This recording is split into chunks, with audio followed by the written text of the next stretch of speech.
There we go.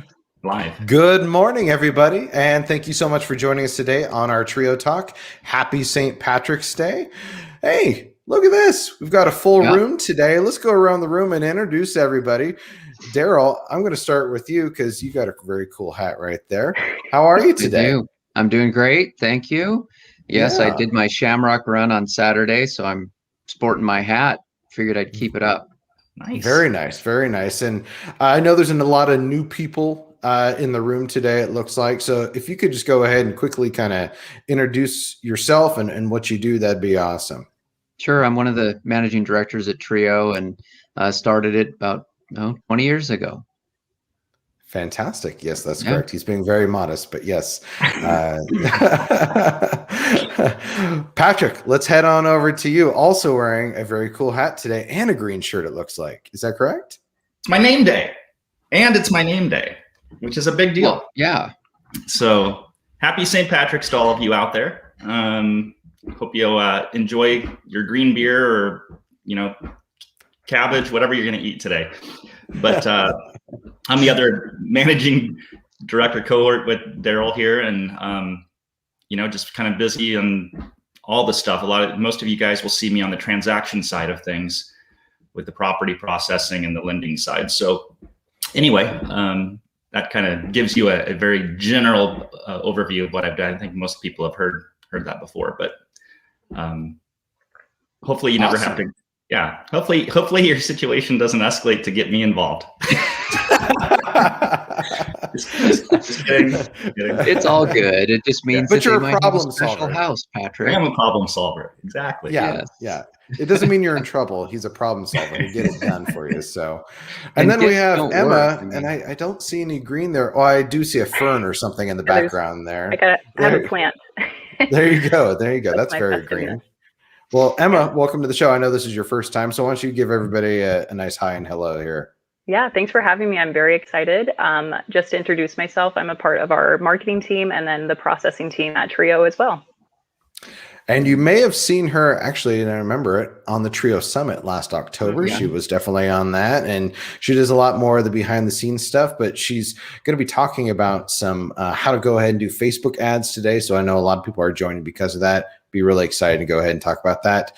My name's Aaron. I promise, wearing a St. Patrick's Day shirt. So now, just quick icebreaker. Anybody have any St. Patrick's Day traditions or a good St. Patrick's Day memory that they can share and not be embarrassed about? Patrick? Well, lots of good memories on St. Patrick's Day. Tradition is definitely drinking a green beer and usually having corned beef and cabbage. However, this year it's Lent, so I don't get the privilege of having either of those, which kind of is a bummer. But it's weird this year, huh? Yeah, that's true. Anybody else? I don't know. I think there's some good memories, but yeah, typically it's going for a run. There you go. So there you go. It's not on St. Patrick's Day, right? Because unless it's on the weekend, then it's a double bonus. That's true. Yeah. That's true. Yeah, they're always my favorite memory was I lived in Chicago about 20 years ago. Gosh, it's over 20 years ago now. But I got to go to the St. Patrick's Day parade and see the river turn green and, of course, have a green beer. But the funniest part was that even at 8 o'clock in the morning when you're getting on the L, everyone was super happy. And every time the doors opened, everybody yelled and screamed and stuff. So that was a fun memory. But let's go ahead and get started here. Wait, let's go Emma and start might with have a story, Aaron. Oh, I'm so sorry. Sorry. Usually Emma, it's just the three of us. Anything you want to share? That's true. Sure. Yeah, I do have cabbage on the menu for tonight, so that's about as festive as I get. Cabbage is clean and safe. Mm-hmm. There you go. There you go. Especially during COVID. So, well, let's go ahead and start with some industry news. There's been a lot of things happening in the last 2 weeks and even coming out today, and not everybody's paying attention to it. A lot of people are really paying attention to it. So why don't we go ahead and just get started on a quick conversation about what's happening and how does it affect our regions and our customers out there. Patrick, why don't we start with you here? Oh my gosh, really? I thought you were going to put me on the spot. I was going to hand it off to Daryl and let him take the lead. Oh, okay. Well, Daryl, why don't we start with you then? Fine. Well, I think everybody needs to be aware that rates are climbing. The 10-year is going up, which means that pricing is getting tighter. So, rates are going to continue to rise here slowly. We're already seeing, right, that I think demand is sloughing off a bit. Overall for us is what we're seeing. And I think that means there's going to be some more inventory, but folks that are on the edge of qualifying are going to have some issues there to be concerned about. The CoreLogic came out with their report today. We haven't had a chance yet to review it, but it talks about home price appreciation year over year, and they do a look back on their expectations of what they set last year compared to what's happening this year.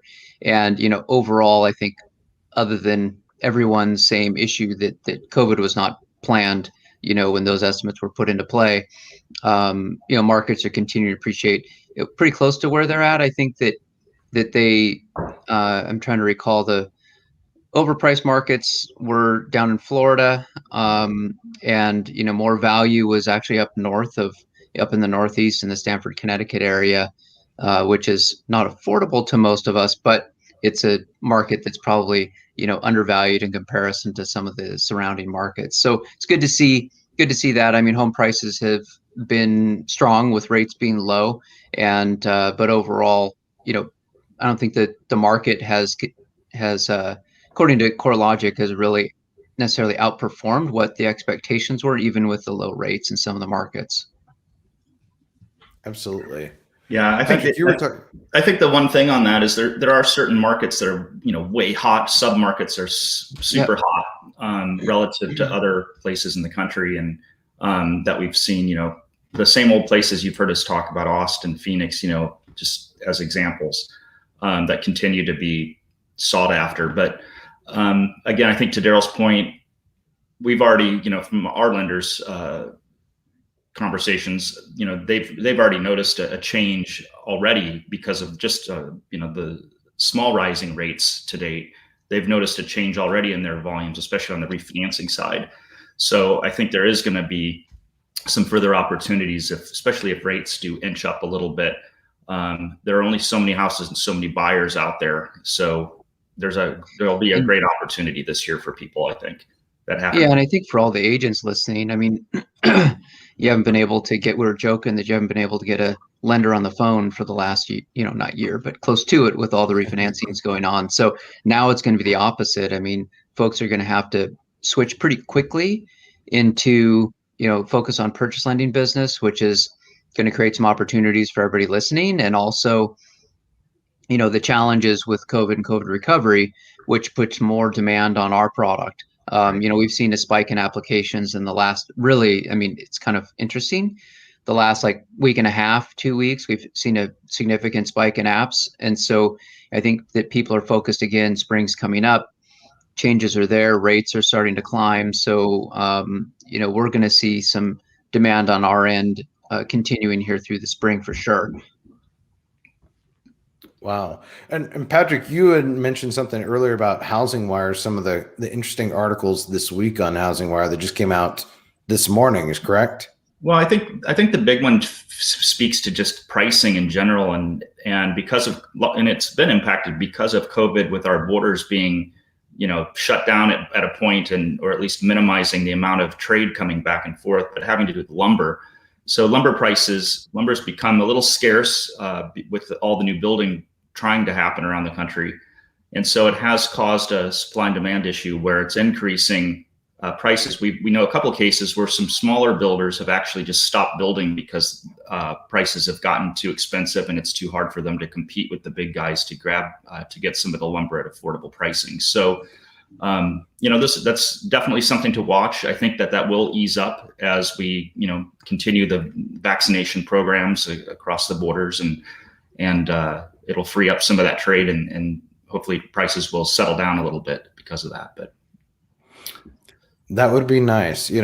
Some of the other things, I just read an article where I'm at that inventory has gone up. It's actually doubled. Now it's still not anywhere where we'd want it to be in terms of the inventory, but that's a pretty significant thing right there. When you all of a sudden you go on the MLS and there's double the amount of homes that are available in your area, right? That definitely gives a lot more housing opportunities for folks. Now it's still only at like 40%, but still, it's going up.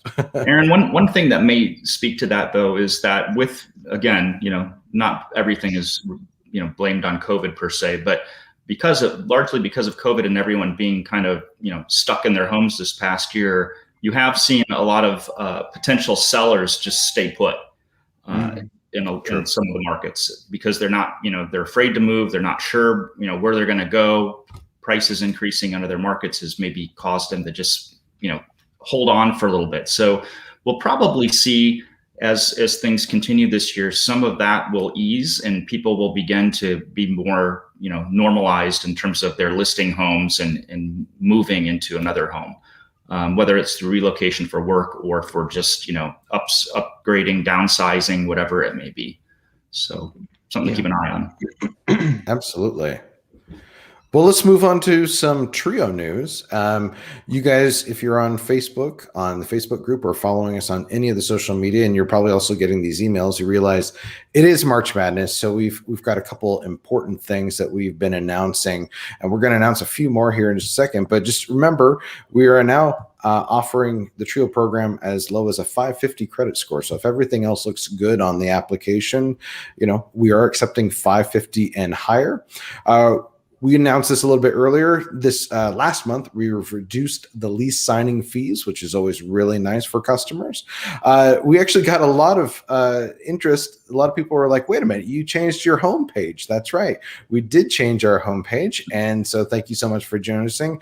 We will be rolling out more changes on the website here in the next couple months, but we wanted to just quickly go ahead and get started and just show you that we are moving in that direction. So that new homepage, hope you enjoy it. It's much cleaner, much prettier. It looks great. And then we've also updated our map. And so, Patrick, Daryl, you said you were going to talk about this. I'm going to hand it on over to you at this point to talk about. We have updated our map on thinktrio.com, which is really exciting. Yeah, so we've updated our map, and I'd say that the first, the western states are expanding right now. So we're rolling out a pilot right now, and that pilot is going to happen over the next, let's just call it 3 to 4 weeks, and then once that pilot's complete, then we'll be turning those blues into greens on the west, and that'll be a big deal for a lot of markets, including right where you are, Aaron. The city of Las Vegas, as an example. We won't have any restrictions in Nevada. We're opening up Utah, Idaho, the Northwest states, and one I'm missing. But anyway, New Mexico. New Mexico. Thank you. Yep. Yeah. So we'll have essentially full coverage on the western states. And I think the other thing that's exciting, the East Coast the Southeast, I should say, you'll see something similar. It'll be another, we'll see. We'll announce that later this spring, hopefully, that continued expansion. But what's also exciting is we're working right now with our lenders on unveiling a new product that will be a lender-driven product. So it will be a home loan program that will still use an own option mortgage, so the same back end. But what it'll allow is for lenders to connect more of their applicants into Trio products. So for folks that are listening that are in the lender side, definitely reach out to us. The timing is there. We'll send some announcements out to our lender partners. We'll be piloting that program here over the next, again, that'll probably be the next 60 days. But the correspondent channels will be getting announcements. It'll be added to the rate sheet. And the advantage of that is the lenders are doing the underwriting. So it's something that the lenders will be able to take on their own. It's delegated, so they'll be able to underwrite the consumers directly rather than sending them through thinktrio.com and through our application side. So our automated engine is a part of that. So our decision engine will be up and running. We're through final testing on that now. We're releasing it to our internal applications over the next week. But the new product is going to be great because a lot of our preferred agents out there working with lenders, as they're approving people directly, those lenders will be looking for agents to be able to market and help those customers out. So it'll increase more of the lender direct business with our agents. So those relationships we mentioned earlier, even more important as we proceed forward. So, a lot of new things happening this year. That new product, we've got, a number of other things in the pipeline that will continue to roll out this spring that'll do more and more for both making it easier to find a Trio home. In other words, find pricing for a home that's right there in front of you, so that customers can do search on their own, review, and then be able to be more have better information, making decisions on which homes to review. So using the agent's time more efficiently. So what we see sometimes is we see a customer that they get approved for a payment amount, and they go looking for a house. They look at their calculator once and it says they're approved for 180,000. They go find a house for 180,000 that all of a sudden has, a high HOA, higher taxes in that neighborhood, and it pushes their payment up. So we're either needing to make an exception or they're having to do a buy down. So by having more information at their fingertips, they'll be able to make those good decisions. So yeah, a lot of exciting stuff. I would say, stay tuned for more details. Again, the lender product will be driven by the lenders. We won't be taking those applications on thinktrio.com. They'll be going through the normal loan application process. The differences are, fairly slight, but essentially, you mentioned, Aaron, that with Trio, we will accept a score lower than 580. With our new product called Link, that'll be a 580 and above a credit score minimum. The documentation requirements are, it still allows self-employment and all the great things that we do with Trio. But if there's anything that isn't clean on their documentation, those lenders aren't likely to do that, approve that origination. That may end up being a Trio deal.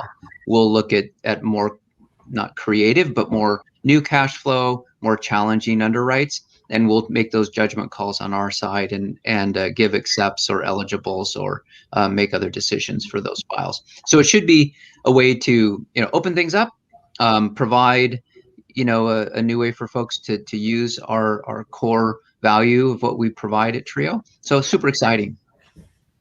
That's fantastic. I can't wait for that to happen. All right, let's move on to some new marketing news. And this is something that Emma and I have been working on really hard, and I want to make sure everybody can see this. I'm going to go ahead and share my screen here. There we go. So we're introducing 3 new marketing products, packages for you, for agents and lenders out there. There's 3 of them. And if you go ahead and visit trioevents.net, you'll see up there at the top, it says marketing packages. You can click on that. You'll also be receiving an email here in just about, I guess 20 minutes, also explaining all this to you. So you'll have that hyperlink as well. But there's 3 packages that we're going to go over today. And the first one is Design Time. This is essentially sitting down with Trio's professional designers and having them create things for you for Trio. This is something that I get a lot of requests for, and we've just decided to kind of make it a full package at this point. It's going to be 2 30-minute sessions where you're sitting down with our designer and designing customizable things for you with your name, your pretty picture, and everything like that on it. So this is really, really exciting right here. I'm really excited for that. And then, Daryl, what's the best part about this one right here, or any of these packages that we're talking about today? Oh, it's on mute. Oh, it's on mute. He's on mute. Oh no. I'm sorry. You're bringing me into a marketing discussion. That's great. Well, no, I'm so sorry. I should have thrown it. I might be able to. This was your idea. It's 100% refundable, right? So reimbursable. Excuse Thanks, me. Aaron. Refundable. Yeah. Reimbursable. So Hey, no better this by is now. Daryl's idea, and I think it's fantastic. So, if you after using this on your next Trio closing, it will be 100% reimbursable. So you'll get that Yes. money back, right? So Yes. So we'll invest in you, you invest in us, and yep, get your design done. We'll do that economically, and you get your transaction completed. The next one we'll reimburse it. Yes, that's a fantastic feature, Aaron. Thank you. yes, sorry, and that was Daryl's idea, so that's why I was throwing it off over to you. I think it's a great idea. Sorry, should have given you the heads up on that. The second package, this one is actually one that we're getting a lot of requests for already. That is our virtual customer event. Obviously, right now during COVID, we're still in that transition. Do we go back to doing in person? Or are we still going to do online? Well, we're still getting a lot of requests for online. It does allow you to go ahead and reach a larger audience, right? And as people are trying to figure out what their comfort level is, interacting with other people right now as the vaccine's coming out, this is a great way to go ahead and reach a lot of customers very easily. So Trio will go ahead and host it on our platform. We'll go ahead and be the person actually presenting the materials. We'll provide the slide deck. You're going to get and we'll also do all the Facebook marketing and all the marketing for this. So this is going to be a great package. We've already got a couple of customers that are already asking for this. And again, on your next transaction after this will be 100% reimbursable. So you'll get that money back. Yep. So again, like you said, you invest in us, we invest in you. Everyone's investing in the customers at this point. And the third package, and this is only for a select group of folks, these are for our TPA pluses, the Trio Preferred Agent pluses, those that have actually closed with 3 homes or more with us. We've got a few of those right now. They get a gift from Trio. They get to choose either package 1 or package 2 absolutely free. So on every third transaction, you're going to be able to get that gift, right? So really, really fantastic right there. Now, I will say this, and I should have said it earlier, Emma and I are working on those virtual customer events. There's only a limited number of them each month. Okay, we're not just going to do like 30 of them all the time, right? There's only going to be about 1 or 2 each month or each week. So please go ahead and make sure that you sign up quickly to go ahead and do that. So how do you go ahead and sign up? Well, you can either email us marketing@thinktrio.com or go visit the website trioevents.net. If you go to trioevents.net, again, up in the top right-hand corner, it says marketing packages. You can look at all of those, go ahead and put it in your cart, and then we'll get contacting with you and get started with this. So I think this is really fun. I know there's a lot of folks out there that always kind of wonder what's the best way to go ahead and do so. We have people that do this for a living now, helping you out, making sure that it's going to look fantastic, putting your best foot forward here to go ahead and reach Trio customers. So I'm really, really excited about this. I think this is going to be really, really good for a lot of people, especially that customer event. So again, go ahead and, email us, reach out to us, and put that in your cart. We'll go ahead and get started with you, hopefully right at the beginning of April. We've already got a few. All right, cool. All right, I'm going to go ahead and remove that. Let's move on to how to go ahead. Fast, Aaron. I mean, I think that's super exciting. I mean, the Trio Events website's up there. People can use that. I mean, now's the time the timing's great. Let's just put it that way, right? I mean, the timing's great. The resources are good. And the benefit of this is that, the work that you guys have put together has been, kind of the best case from all the different work that's been done in different markets by different agent teams and lenders and events we've done directly and so forth. So, it's super great to take advantage of. You're right. The timing is great, right? We're moving into spring. People are starting to venture outside of their house a little bit more, and people are, inventories going in the right direction. So everything's moving. So get this, get your marketing plan in the right direction. And I think you kind of mentioned this earlier too, Daryl, things are changing all over. And so that means that you're going to have to pivot how you're doing things, right? Nothing is business as usual right now. So it's good to start planning ahead and getting those things in order for the future. And again, don't think about this for March. Think about this for April, May, June, and even the summer, right? Start just getting these in places for that time, because that's what's really, you need to start really thinking about those times when, more people are going to have their vaccines, more people are going to be outside of their house. and obviously there'll be more inventory at that time too. So And hey, Emma and Aaron, on that note, I mean, I know we've talked about it in the past, but it's been a while. So what do you suggest, like, how do for the agents out there to get the right lists and do the invites? Are there other resources from the local title companies or lenders that they should be looking at for that? absolutely. There's a couple different things. One of them I would say was go ahead and do farming through targeted leads through your title company. If you haven't reached out to your title company yet, please go ahead and do so. Now, different title companies have different restrictions in different states, but I can tell you one that I was working with just recently, she was able to go ahead and pull a list that had the customer's FICO scores, that had the customer's, income level on it. Well, essentially you're just looking at a piece of paper that already kind of shows you the customers that are already Trio eligible, right? And that's what you want to go ahead and see. It makes it a lot easier. She was going to go ahead and paper the entire neighborhood and talk to folks, but it turns out that only about a third of those folks were actually Trio eligible. So guess what? Your timing, your money, your efficiency is all just now being directed towards that 30% right there, right? Rather than everybody else. So yeah, that's a fantastic way. So if you're not doing that, please reach out to any of our Trio friendly title and escrow groups. They'll be happy to go ahead and provide you that farming. Only a few agents do this right now, but it's free, right? And it's a great way to go ahead and reach people and really kind of narrow down that scope of who you're actually reaching out to. So I think that's a great one. Daryl, how do you feel about this in terms of farming loan denials with lenders and stuff? I know that's kind of now that lenders are picking up their phone, right? And more available and whatnot. How do you feel? I mean, it's a great way to network with those lenders, right? And I think that, they oftentimes, right, I mean, they're going to have restrictions on what they can provide to you, but you can have the conversation with them about the event that's coming up and the type of consumers that Trio services, and they can send out information to their folks that have been in their system before that haven't been able to get through. So I would look at it from that conversational perspective with those originators and lenders, and they may be interested in co-sponsoring that event with you, and doing their own marketing out to their group. So definitely contact those lenders. Absolutely.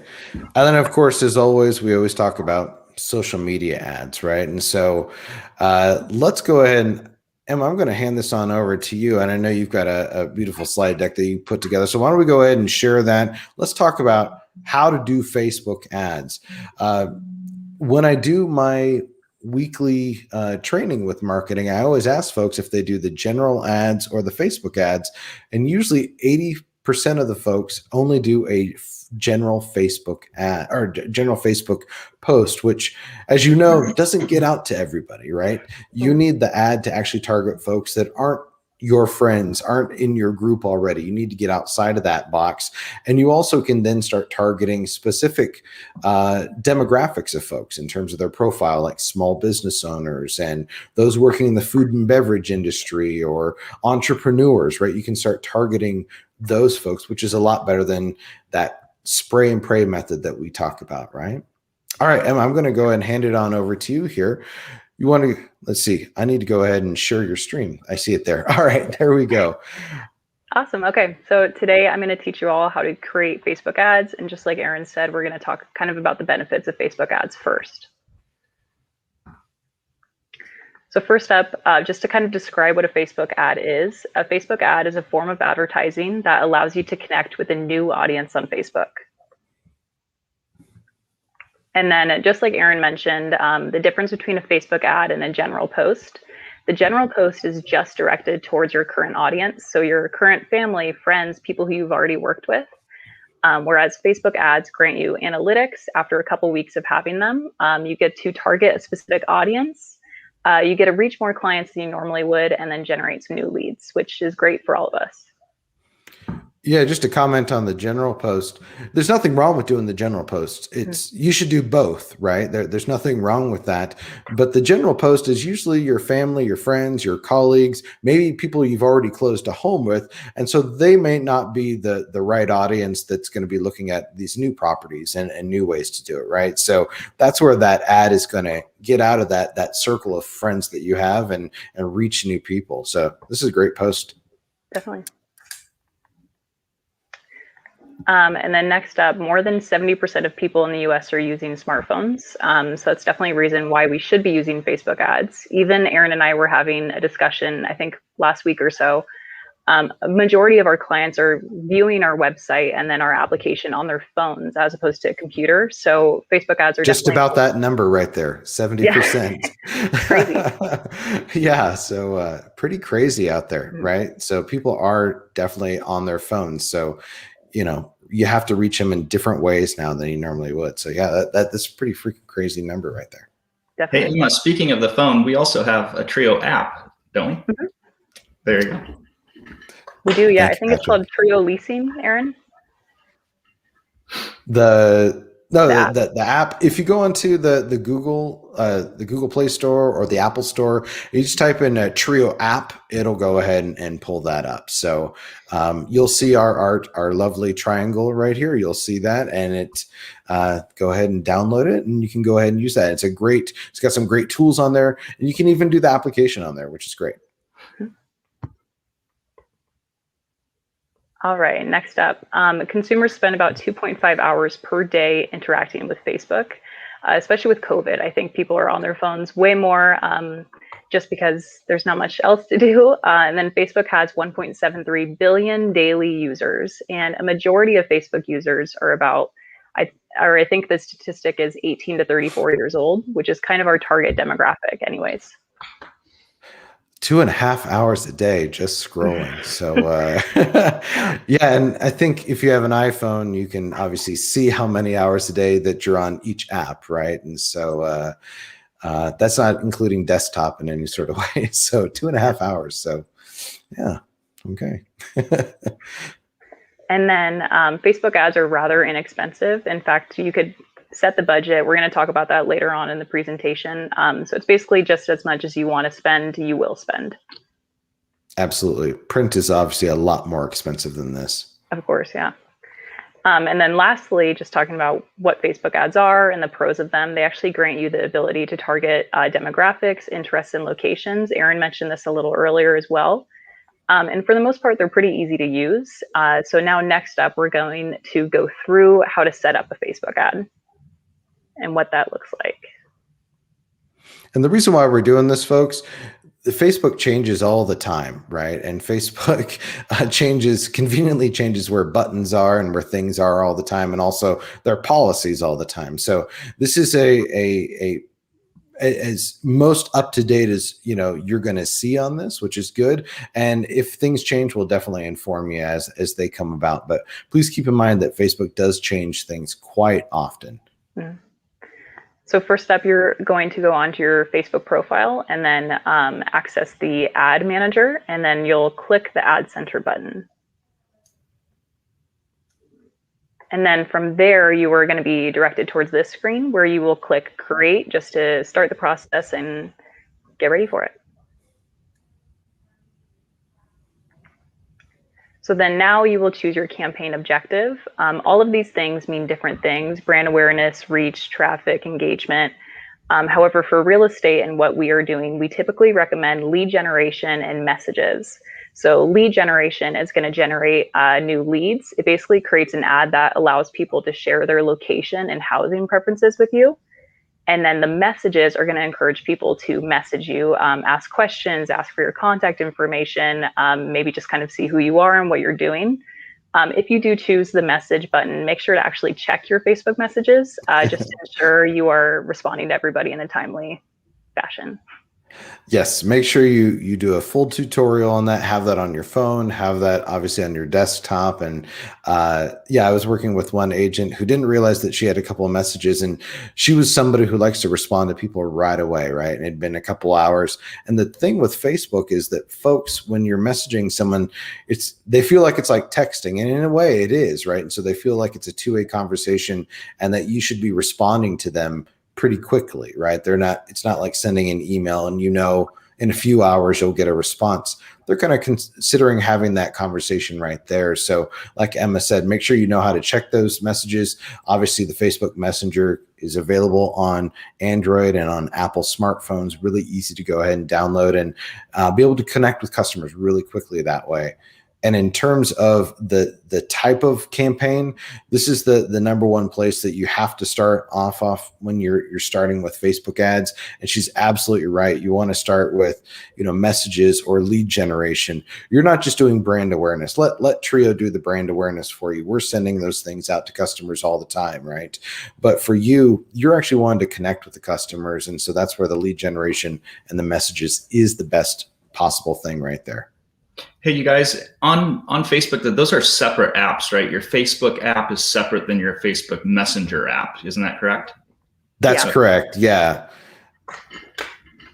And then I would always recommend checking your message requests too. Sometimes some messages slip in there just depending on like your privacy settings. So make sure to check your standard messages, and then there's a little request button too. That's smart, Emma. Yeah, because if you're not friends with that person already, it will probably just come in as a request, right? And if you're just sending this out to a lot of people, you probably aren't friends with them right now, right? So it will probably come in as a request. So that's a great point, Emma. Definitely. So next up, you're actually able to choose the category. You are legally required to declare if your ads are related to certain issues, and housing happens to be one of those. So make sure you click housing and have that on here. Deviation from this can result in permanent loss of advertising privileges on Facebook, which includes Instagram too. And Aaron refers to this as Facebook jail, right, Aaron? Yes, I do.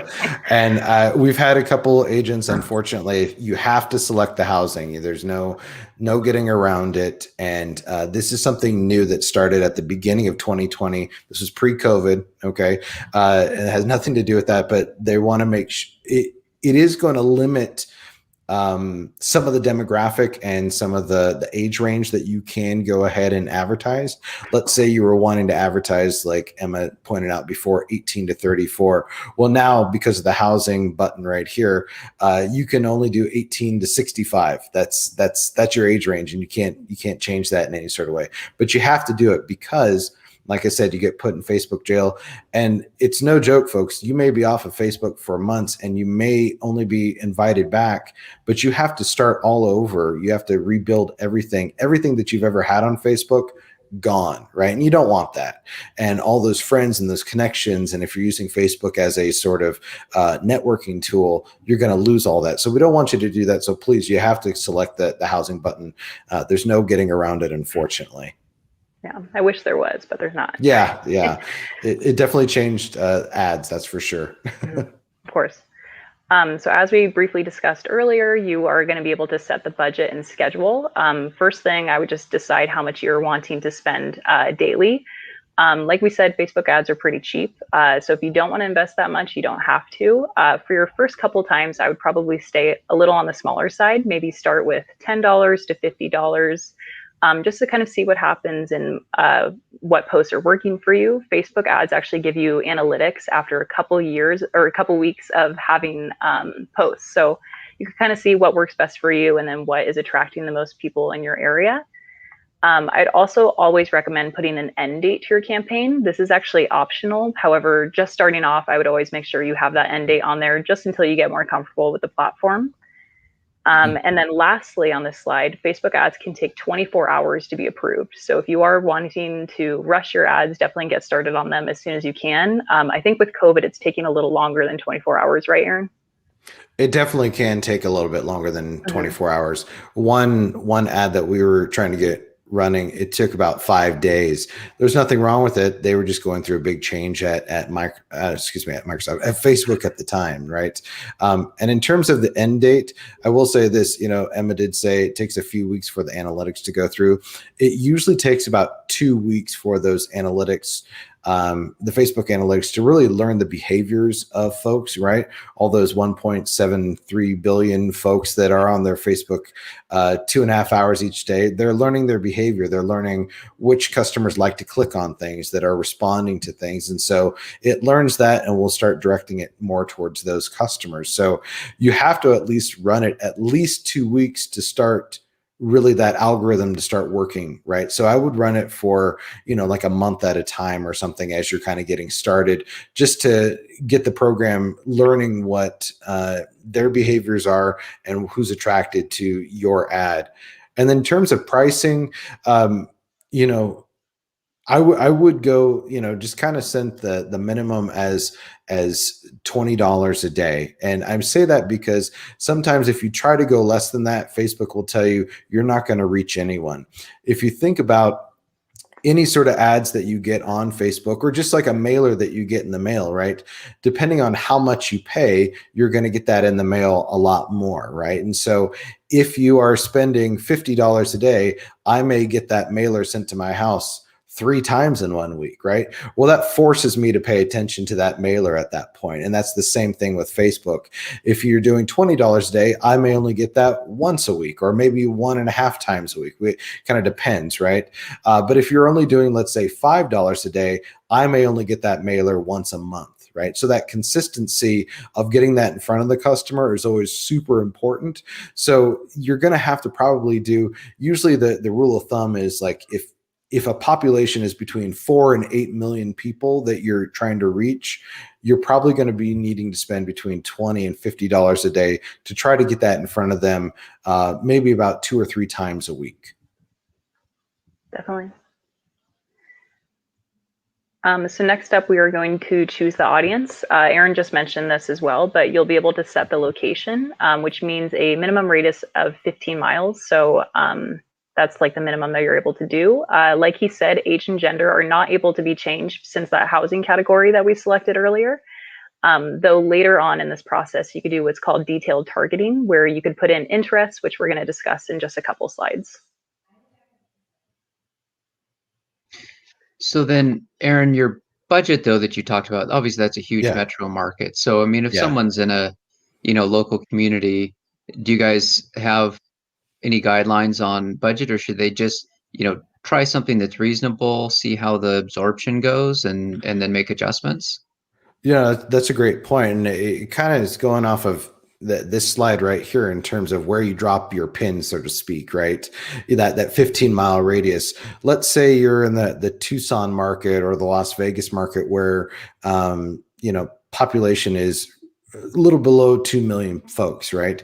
But then you get to a market like Houston that's 8 or 10 million, right? It's pretty large. It kind of depends. This is where you're going to try to narrow this scope down with the interests of folks and also where exactly you drop your pin. I'm going to pick on Houston here for a second. If I drop a pin right in the middle of Houston, that's going to get all of Houston. But maybe I want to focus more on, Conroe or some of those markets where there's a lot new home builds and there's obviously a lot more expansion out there. And, right, I'm not going to drop in the middle of downtown because that's not going to make much sense, right? There's not many folks buying homes down there. There's folks buying homes a little bit further out. So it really kind of depends on where you're putting it and the interest level. And I always think of it like golf. You want the smallest number possible. And when you're selecting these things, when you're selecting, let's say, small business owner, or you're selecting, food and beverage industry or anything, or those interested in a first-time home buyer grant, Facebook will let you know on the side, you're going to be reaching 1.7 million people when you do that. You're going to be reaching, 5 million people when you do that. And you start to look at that and go, wow, I didn't realize that there were that many folks in that area kind of doing that. But I always think, just realize, even though I'm saying you want a smaller number possible, you're still probably reaching several million people when you're doing this each time, which is pretty fantastic. Yeah. And then going off of what Aaron just mentioned about location, you could set your own radius. So minimum, like we said, was 15 miles radius. However, I wouldn't go more than whatever you're comfortable with, I guess. So if you go over 45 miles radius, that's a pretty large area. So you definitely want to make sure you're choosing something that you're comfortable commuting to. That is unless you're in multiple areas. So you're actually able to choose multiple locations. So let's say you're an agent in Phoenix. You could also put Scottsdale, Paradise Valley, Glendale, or any of those surrounding areas that you're also working in. Yeah, you can choose up to 25 different locations. So I know agents in Texas that are doing this, and we do the exact same thing. They're choosing everything from Houston to Abilene, right? So they're choosing different locations that they can go ahead and reach. But yeah, you only get 25 little pins that you can do at a time for that particular campaign. Mm-hmm. And then you'll see the circle at the bottom of that screen. Zip code selection is unavailable. So you will drag a pin just to make sure you're looking at the exact area that you want to be at. Mm-hmm. All right, and then continuing off that, now we are going to choose the interests. These are the examples that we pulled up for you, but what's nice is that once you enter in one, it will suggest additional ones for you. So let's say you put in an interest of renting. They're probably going to promote Lease, Zillow, Condo on there for you as well. So you're more than welcome to click those. And then on the next slide, you will be able to narrow your audience. I think this is a really cool feature that Facebook offers. Basically what it's doing is it's creating an and function and not an or function. So let's say you chose renters, people interested in renting or leasing. So it actually narrows your audience. So the people who you are targeting are interested in renting and leasing. I think a common misconception is that people think that the more people you target, the better. And yeah, that's great. However, you want to make sure you have a narrow audience just because you're targeting people who are actually interested in what you're promoting. I think all of us on here can agree that you'd rather 30 clients who are genuinely interested in what you have to offer as opposed to 100 people just reaching out to you and it doesn't actually follow through. So you definitely want to make sure you're targeting people who are really going to enjoy what you have to offer and want to work with you. That's a great point, Emma. Yeah, absolutely. And I think maybe in another Trio Talk, we should probably just share with folks the interests and the things that we have found to be really, really helpful, right? You know, maybe we could go ahead and do that. I have learned that, you know, if I put renters down, that might not be the best category, right? But if I start targeting maybe like small business owners, like I keep mentioning, that's going to get maybe the right type of client out there that's actually not just going to reach out to you, but also be somebody that you can actually help to get into the Trio program. Yeah, like first time home buyer too, and a few others on there. Mm-hmm. But yeah, having a Trio talk about that would be great. Okay. All right, I skipped a few slides. Okay, it's going back and forth. Right. Yeah, sorry. Okay, so now we're going to choose the placement of the ad. We recommend choosing Facebook feeds just because it gives you the most visibility, which is something that all of us want. You're also able to put this on Facebook or on Instagram or Messenger if that's something that you're interested in as well. Absolutely. I don't know how many people pay attention to the stories. I think, Emma, you told me you do pay attention to the stories, right? The Facebook stories. Is that right? Yeah. I kind of do a little bit. Just realize Facebook stories only live up there for that day, right? They're gonna, you know, they're gone at the end of that 24 hours, but the ads can definitely live on. And so, if it's in your feed and things like that. So, and like she said, it can go on Instagram as well as Facebook because they own both of them. Mm-hmm.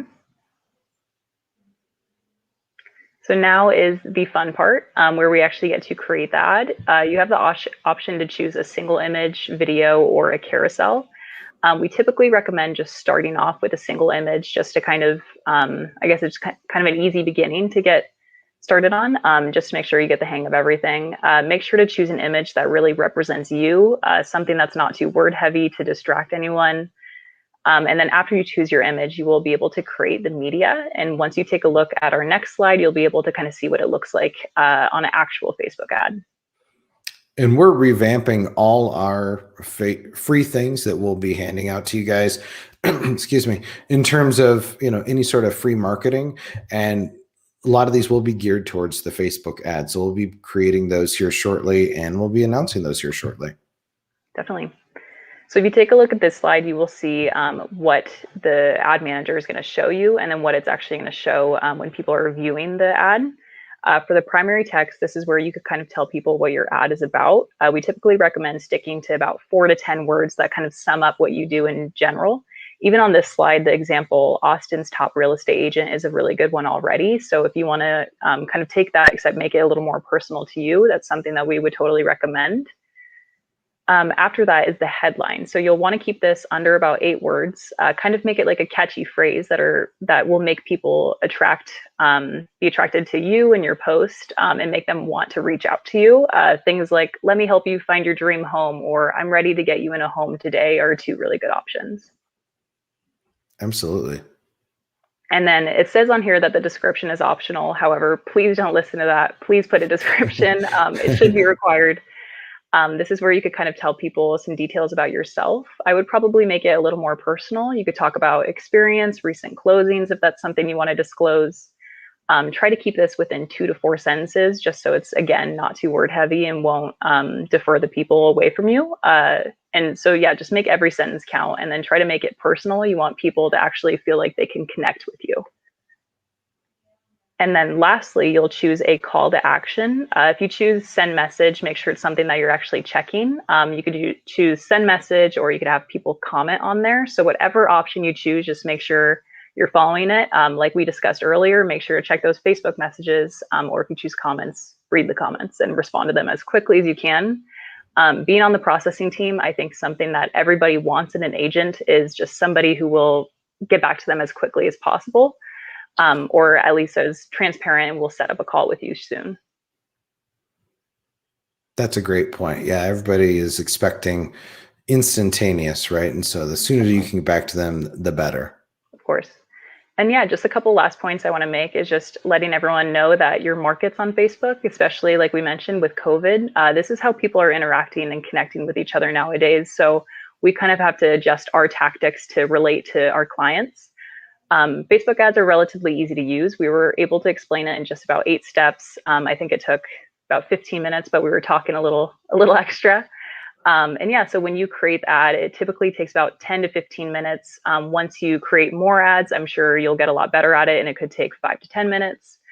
But yeah, I hope I made this simple enough for everybody watching. In case you didn't quite get it, Facebook actually has a guide here. So if you take a look at that link, you're more than welcome to take a photo of this slide just so you can check out that. They give you a step-by-step guide on how to post a Facebook ad. And then we are also here to help you. So we want our agents and lenders to succeed. So if you do have any questions, feel free to reach out to us. You're more than welcome to reach out to marketing@thinktrio.com, and I'd be happy to answer your questions. And That's yeah, fantastic. Yeah, nice job. Great job, Emma. Yeah, great info. It was a tutorial.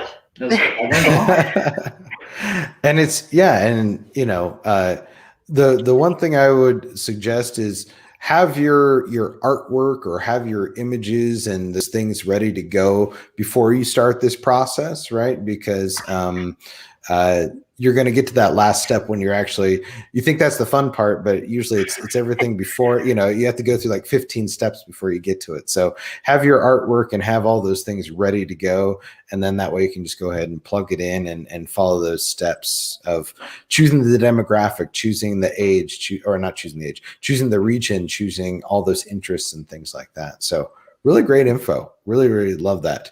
Let's see. We have Daniel. Go, Emma. Thank you for the new tools. There you go. Daniel. Yeah. And also wishing Patrick a happy St. Patrick's Day. So there you go. Thank you. All right, folks. That's it for today. I know we took a long time on this one, but that's okay. It was really good information. Remember, we learned about the marketing packages. You also learned how to do Facebook ads. So now you've got a lot of different ways to reach customers. And I always say, you don't want to try to reach them in just one way, right? Because not everyone's on social media, right? There's different ways to reach them. That's why we were providing the design time with our designers. We're also providing the customer event, right? So take a look at all those different things. We'd love to help you out to go ahead and build your business and help a lot more people become homeowners. Well, Patrick, Daryl, and Emma, thank you so much Thanks, for Emma. today. Thanks, and Emma. have a wonderful having me. St. Patrick's Day, everybody. Yeah, great job, Emma. Great job. All right, folks, have a great St. Patrick's Day. I will talk to you very soon. Take care. All right. Have a Bye. great one. Thank you.